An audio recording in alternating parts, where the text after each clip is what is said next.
Understanding the root cause of your acne is the only way that you're going to be able to effectively treat your acne. There's kind of two categories. There's hormonal acne, and then there's non-hormonal acne.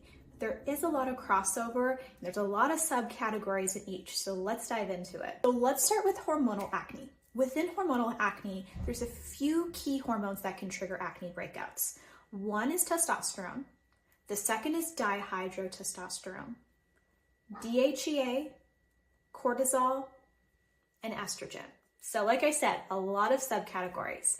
Let's start with testosterone and dihydrotestosterone. Testosterone we usually think of as like our male hormone. It's one of our androgens, but it's important in females too. Things that can increase testosterone are conditions like PCOS, as well as high stress levels. And that's because about 75%, the majority of our testosterone is actually made in our adrenal glands. So our adrenal glands are small glands that sit on top of our kidneys, and they're going to produce cortisol and DHEA in response to high stress to try to manage the stress. But DHEA gets converted to testosterone. It's a precursor to testosterone. Plus, DHEA on its own can make your skin more oily, more sebum production, and more prone to acne breakouts. So stress is a huge trigger of hormonal acne, but as you can see, it goes a bit deeper than just hormonal acne because stress is involved. PCOS is another condition that can cause increased testosterone levels in women, and primarily this happens in the ovary. So insulin levels are high, and that tells the ovary, don't ovulate, don't produce estrogen and progesterone, let's just increase testosterone production instead. So in both of these scenarios, we have high testosterone levels, and this can cause deep cystic acne on the jawline, on the neck, and all over the face. In cases where testosterone is the culprit, typically this hormonal acne will stay fairly consistent throughout the cycle, but it can get worse at ovulation. When we ovulate, we're actually more sensitive to our testosterone because of the effect that it has on our libido. So when we ovulate, that is the only time a woman is able to get pregnant within that few-day window. And as we know, testosterone increases libido. So it's our body's way of saying, hey, this is my best chance for reproduction. Let's turn on my libido so chances increase. Now, another type of hormonal acne can be rooted in cortisol and DHEA. I call this stress-induced hormonal acne. And this can fluctuate as your stress levels fluctuate. So when you're under a lot of stress, your body's going to release more cortisol to help manage and mitigate the symptoms of stress. When we're under this stress, our body is going to increase its output of cortisol. And with cortisol, our body also outputs more DHEA from the adrenal glands. As I mentioned before, DHEA is a precursor to testosterone. So we can get higher testosterone. Sometimes we don't, and it's just high DHEA, but guess what?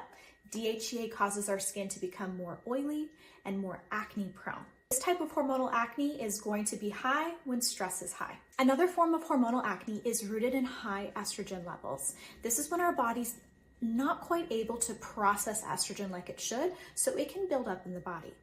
Estrogen's highest at ovulation, so that's mid-cycle, as well as about a week or so before your period starts. So these are the two times that people tend to break out if their hormonal acne is rooted in estrogen.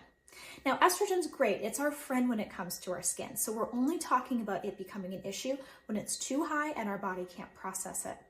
When this happens, it can upregulate some of our inflammatory processes in our body. It's also responsible for a lot of our PMS symptoms too. That can mean our skin is more red and inflamed and just angry looking. So if you're breaking out right before you have your period, as well as mid-cycle at ovulation, this could be rooted in some estrogen processing issues. Now, estrogen also blocks our ability to break down histamines. Histamines are responsible for allergy symptoms, but can also be responsible for things like eczema and skin rashes. So if you're struggling with any of those, it could be rooted in your estrogen levels too.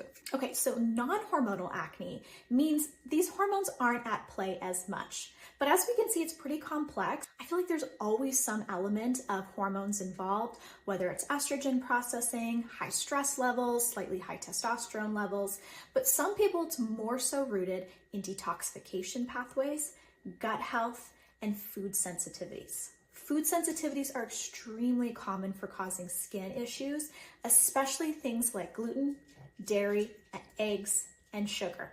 Sugar's not really a sensitivity, but it's just when we're eating too much, it can impair our estrogen processing pathways. It's inflammatory in general. So food sensitivity should be ruled out as a cause for your acne, and simply elimination diet can do the trick, where you remove some of these heavy hitters, the gluten, the dairy, the eggs, the sugar, and see if your skin improves over a few weeks. A lot of times these can be reintroduced later because that's a sign that there's a deeper imbalance going on, but that's for another video.